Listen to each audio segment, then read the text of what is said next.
Good morning. This is your 10 a.m. daily weather briefing. Continuing to see some unsettled conditions around the area this morning. We have seen those peak winds settle down slightly, but still well above our wind advisory criteria, up around 30 to 35 miles per hour. So we are currently in the wind advisory and would likely remain in one as we move through working hours and into at least the evening time frame this evening.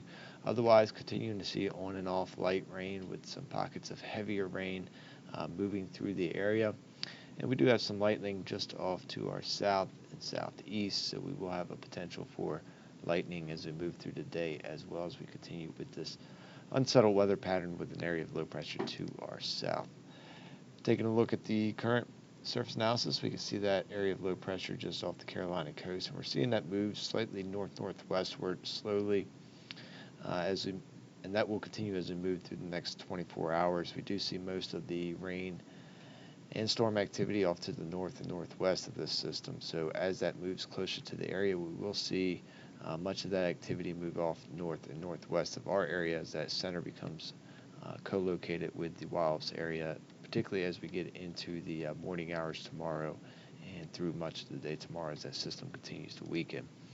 Looking at the upper level winds from this morning sounding, going to see northeasterly winds in the lower levels becoming southeasterly as we get up in the mid and upper levels. Strongest winds in the lower levels with the peak wind of 43 knots at 35, or at a direction of 35 out of the northeast. Seeing a freezing level today at 12,800 feet. Taking a look at the current visible satellite and radar, we could see, as mentioned, that area of low pressure spinning just off the Carolina coast with all of the shower activity well north of that, and seeing that shower activity rotating into the local area and staying socked in those clouds today. We'll take a look at the local radar here. We can see with some of that lightning and stronger shower activity rotating into the local area just off to our east and southeast, and continue to see these showers rotating in, bringing that on and off light rain with some pockets of more moderate to heavier rain as well.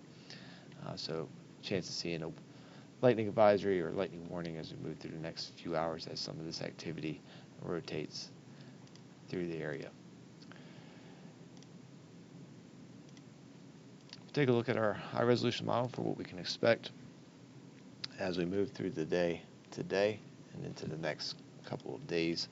We'll see, as mentioned, continuation of that storm spinning and rotating rain activity into the area. We'll see some heavier pockets of rain and possibly a thunderstorm, as mentioned, as we move through the day today and into the evening time frame.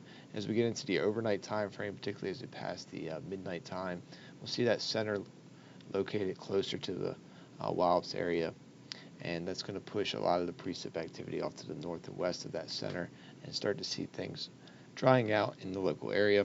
We'll also see those winds start to weaken significantly as we pass midnight as well, as this area of low pressure will gradually weaken as it moves in over land, and just a lingering chance of maybe some light rain pushing through the early morning hours as we move through the day on Wednesday. Generally seeing just a chance of maybe an more isolated shower activity or some light drizzle, but overall not going to see things as unsettled as what we'll see today. Just a slight breeze and a very slight chance we see any shower produce any lightning, but I should see things much quieter than what we'll see today, but still a bit dreary out there as we move through our Wednesday. Overnight Wednesday, continuing lingering chance of some precip early, and then as we move into the day on Thursday, we'll see that area of low pressure pooling out of the area, and with that, seeing those precip chances diminish. As we zoom out and look at the European model here, we'll see some lingering precip indicated on the model here, mainly for some low clouds lingering around the area, maybe a sprinkle during the day on Thursday. We will be trending towards partly cloudy as we get later in the day on Thursday, and that's going to set up for a nice day on Friday with mainly sunny conditions, and we will see our warmest day of the week on Friday. And then as we move into the weekend, we'll actually see this high pressure set up to our north, and that's going to bring in a backdoor front moving through the day on Saturday, and it's going to bring in that onshore flow once again for the weekend and set up for some cooler conditions. We can see the European model trying to indicate that maybe a few sprinkles with that boundary pushing through and some low-level moisture. But again, nothing too significant expected at this time. We'll just see some additional cloud cover through the area. And again, that onshore breeze continuing as we move into Monday. Again, Some light precip being indicated here, mainly with some cloud cover over the area with that onshore flow. Looking at the 24-hour weather risk chart for today, we do have quite the bit of weather risk to contend with as we move through today. Looking at red conditions through working hours today for our precip, and keeping a yellow risk for lightning through the working hours as well. As mentioned, we'll continue to see that rain shower activity heavier at times, and a slight chance of some lightning at times embedded within that activity. We keep a red risk for our winds through working hours today. Do expect those winds to continue to be quite strong, with those peak winds up around 40 to 45 miles per hour at times, but generally staying sustained in the 25 to 30 mile per hour range. We'll see yellow risk for some reduced fields of visibilities with the shower activity pushing through, and we'll see things slowly start to improve as we pass the midnight time frame. Again, dropping down to an orange risk for precip, and then eventually yellow.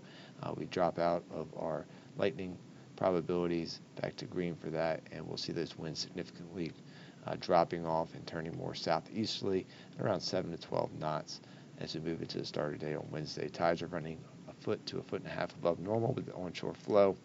And looking at the extended forecast here, 40% chance of an isolated shower or widely scattered showers and move through the day on Wednesday. Very minimal chance of any lightning with that activity. We'll see slightly breezy conditions, but not expecting a wind advisory. Temperatures back up into the 70s.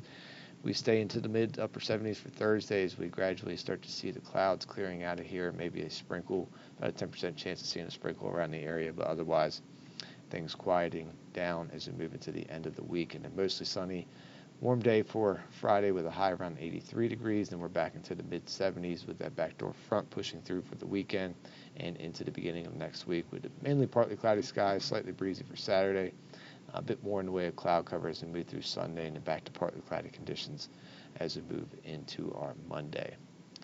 That's going to wrap up the 10 a.m. daily weather briefing. We'll be back again tomorrow at 8:15 and 10 a.m. Enjoy the rest of your day.